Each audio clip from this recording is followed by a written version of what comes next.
بسم اللہ الرحمن الرحیم۔ درخواست والے سوال میں ہم نے بات کی تھی کہ درخواست اور رسید یہ دو کم از کم ایسی ہیں جو پیپر میں آ چکی ہیں۔ دونوں میں سے رسید لیکن کوئی بہت عرصہ پہلے کی، درخواست بالعموم آتی ہے، اسی لیے بعض اوقات ایسا ہوتا ہے کہ اس پہ زیادہ توجہ نہیں دیتے، لیکن بہرحال رسید والا سوال چونکہ اس کا متبادل ہونا ہے اور صرف ایک ہونا ہے، تو ضروری ہے کہ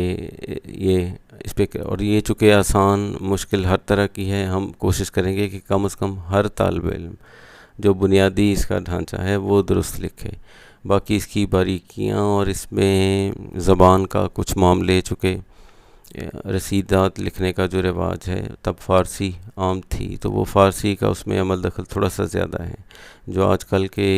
بچوں کے لیے شاید خاصا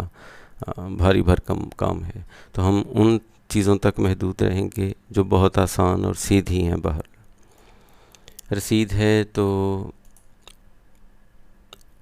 اس سے جو اب پہلا سوال، اس کی کوئی ایسی نوعیت ہوگی کہ رسید وصولی وظیفہ تحریر کریں۔ وظیفہ وصول کیا ہے، اس کی رقم وصول کی ہے، تو وصول کرنے والا، رقم وصول کرنے والا، چاہے وہ خرید و فروخت کی صورت میں ہے، جو رقم وصول کرتا ہے وہ تحریر لکھتا ہے۔ لیکن اصل میں یہ بھی تھا کہ یہ رسید جو ہے وہ گاؤں کا نمبردار لکھے گا، ساتھ گواہ لکھے گا، تو لکھ کے وہ دیتا تھا، یعنی یہ قانونی ایک ڈاکومنٹ ہے۔ اور خرید و فروخت میں ایسا ہوتا ہے جیسے یہ دوسری والی کہ رسید بابت وصولی قیمت بھینس تحریر کریں۔ اب کوئی بندہ بھینس خرید کے لے کے جا رہا ہے تو راستے میں پولیس کھڑی ہے، ان کو کیسے پتہ چلے گا کہ یہ خرید کے لایا ہے یا چرا کے لایا ہے؟ تو وہ رسید بتائے گی کہ یہ خرید کے لایا ہے، اس کی تصدیق ہو سکتی ہے، تو یہ ظاہر ہے یہ قانونی ایک دستاویز ہے۔ پھر رسید وصولی قیمت بکری تحریر کریں، اور رسید وصولی وظیفہ جیسے وہ پہلے ہو چکا، بس اسی طرح کی رسید راہداری، ایک یہ بھی لفظ ہم آخر پہ اس کو بھی تھوڑا سا کوشش کریں گے ایک آدھ مثال میں سمجھ میں آ جائے کہ یہ بغیر خرید و فروخت کے بھی اگر کوئی لے کے جا رہا ہے جانور کوئی چیز، تو اس کے پاس جیسے اتھارٹی لیٹر ہوتا ہے آج کل، تو یہ رسید راہداری وہ کام کرتی۔ آگے چلتے ہیں چونکہ یہ سوال لمبا نہیں ہونا چاہیے۔ اب اس میں ایک دفعہ آپ ایک ہی پڑھ لیں اور بعد میں پھر سمجھتے ہیں کہ اس میں رسید وصولی وظیفہ یہ ایک طرح کی ہیڈنگ ہے، اور یہ ضروری نہیں، یہ سوال کے جواب کا حصہ نہیں ہے، ٹھیک ہے؟ اور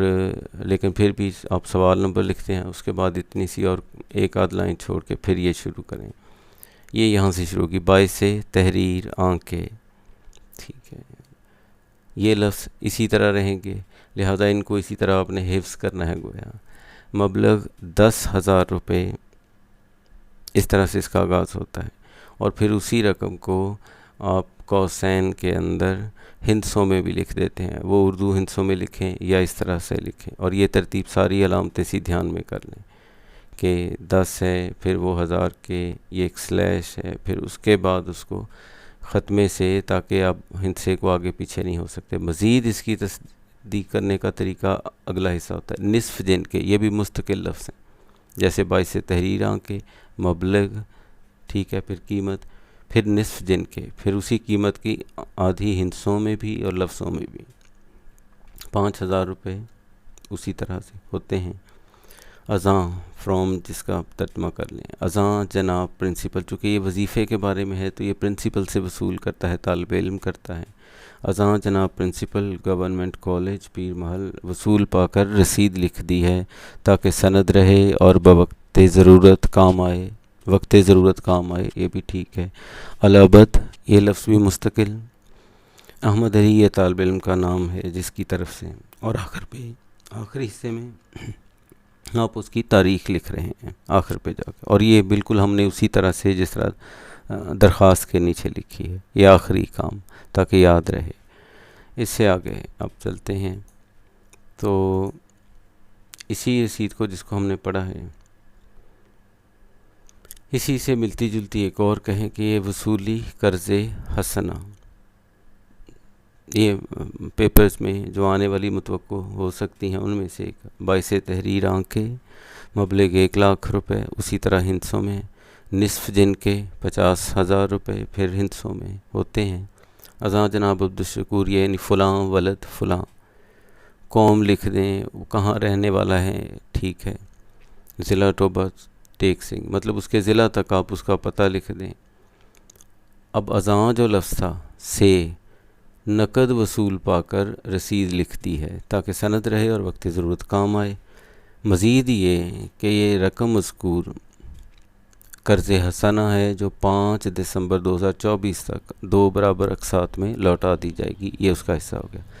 بالعموم اس کا طریقہ کار یہی ہوگا کہ علابت وہ جو وصول کرنے والا اور 2 گواہ ہوں گے، ٹھیک ہے، جیسا کہ لیکن پچھلے والے میں ہم نے جو وظیفہ کی لکھی ہے اس میں نہیں تھے، اس میں ضرورت نہیں ہے، لیکن عمومی طریقہ کار یہی ہوگا، اور آخر پہ آپ اس تاریخ بھی اور ایک دیکھ لیتے ہیں، یہ وصولی قیمت بحث۔ اب اس میں تھوڑی سی دلچسپ ہونے جا رہی ہے، یہ باقی تو وہی طریقہ کہ وہ رقم ہے مبلغ 1,00,000 روپے نصف جن کے 50,000 روپے ہوتے ہیں، بابت قیمت ایک راس بھینس،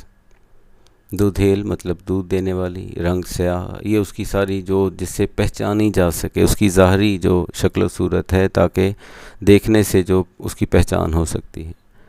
تو یہ اس کی کوئی بھی آپ رنگ سیاہ، ماتھا سفید، اور پتہ نہیں ماتھے پہ آپ چاہیں تو سیاہ چاند یا سفید جس طرح کا بھی لگا دیں، پچھلے دونوں کھر سفید، سینگ مڑے ہوئے،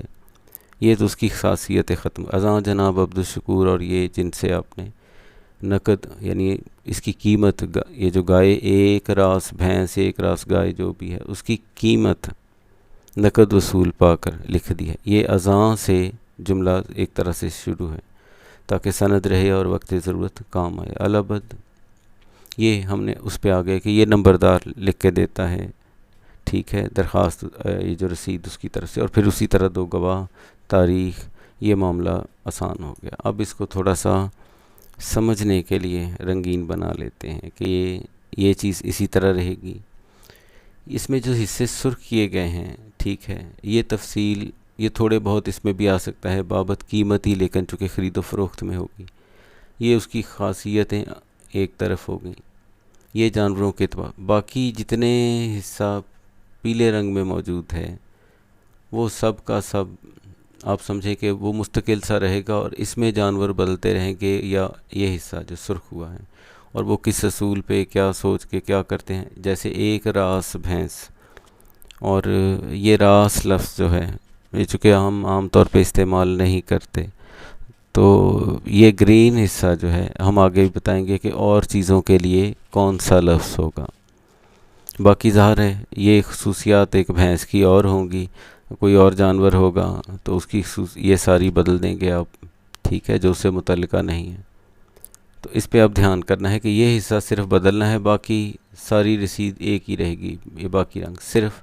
سرخ اور سبز حصہ یہ تھوڑا بہت بدلے گا، تو یہ بالکل آسان ہوگی۔ اب کس بدلنے والی کیا باتیں ہیں وہ ذرا یہ یاد کرنی پڑیں گی۔ بھیڑ بکری، ٹھیک ہے، یہ چھوٹے جانور ہیں ان کے لیے لفظ شاخ،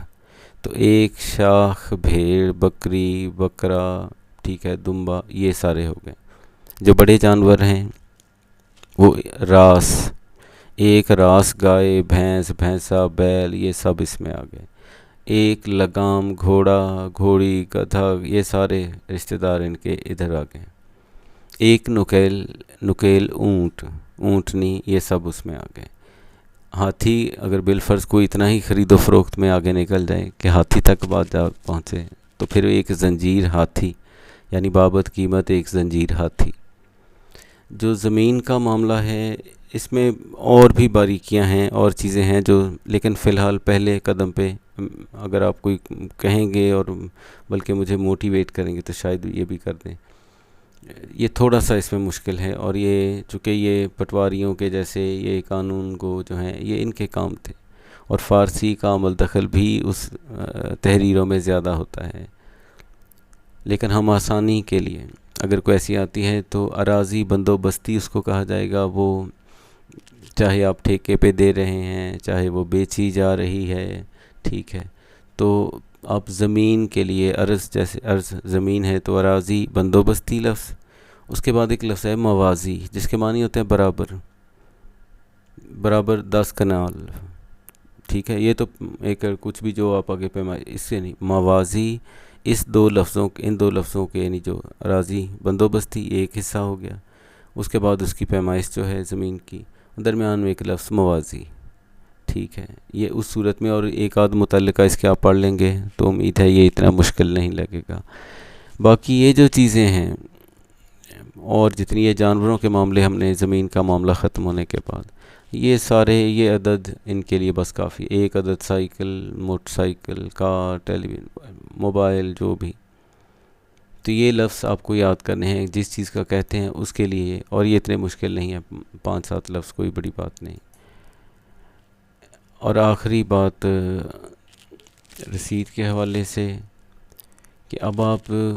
وہ شروع میں رسید راہداری کا کہتے ہیں، اس کی خرید و فروخت کا معاملہ پیسوں کا نہیں ہے. ایسی صورت میں کوئی جانور ہے جو لے کے جا رہا ہے اور یہ اس کے لیے، تاکہ رستے میں اگر کوئی ملتے ہیں کوئی سرکاری اہلکار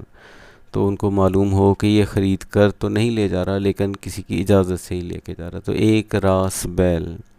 یہ ساری اس کی خوبیاں، اس کی پہچان، کس طرح شناختی علامتیں وہ بتا دی گئیں، ٹھیک ہے. مسمی عبدالشکور ولد عبدالغفور، یہ ساری اس کی بھی ہم وہ بھی لکھ دیتے ہیں، ٹھیک ہے. مسمی جس کا نام، ٹھیک ہے. برائے کاشتکاری، کھیتی باڑی کے لیے کہاں لے کے جا رہا ہے، ٹھیک ہے، اس کا پتہ آ گیا، وہ لے کے جا رہا ہے. رسید راہداری لکھ دیا تاکہ سند رہے، وقت ضرورت کام آئے. اور بس یہ باقی ہم اس پورے اس کے جو شکل صورت ہے اس کو نہیں بدلتے. صرف قیمت کا معاملہ کہ اگر ایسی صورتحال رسید راہداری کہتے ہیں تو چونکہ وہ خرید و فروخت کے بعد نہیں ہوتی، بس وہ استعمال کے لیے لے کے جا رہے ہیں اور وہ مالک کی مرضی سے لے کے جا رہے ہیں جس کی ملکیت ہے. اور یہ بھی نمبردار ہی لکھ کے دے گا. رسید بنیادی طور پہ نمبردار ہی کے لکھنے کی چیز تھی، باقی جن میں دے دی ہیں، اور یہ میرا خیال ہے آپ کے لیے کافی ہیں. کتاب سے ایک دفعہ مطالعہ کر لیجیے گا تو انشاءاللہ امید ہے کہ اگر یہ سوال آتا ہے تو آپ پریشان نہیں ہوں گے. السلام علیکم ورحمۃ اللہ.